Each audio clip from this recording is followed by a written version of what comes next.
পুরুলিয়ার অযোধ্যা পাহাড়ের কোলে অবস্থিত প্রত্যন্ত গ্রাম জিলিং সেরিং, যেখানে শিক্ষার আলো পৌঁছানো ছিল একসময়ের স্বপ্ন।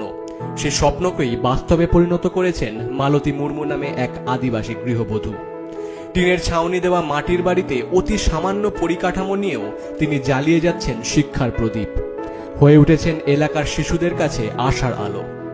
উচ্চ মাধ্যমিক পাশ মালতী মুর্মু নিজের 2 সন্তান এবং সংসারের শত চাপ সামলেও ৪৫ জন আদিবাসী পড়ুয়াকে বিনামূল্যে সাঁওতালি মাধ্যমে প্রাথমিক শিক্ষা দিচ্ছেন।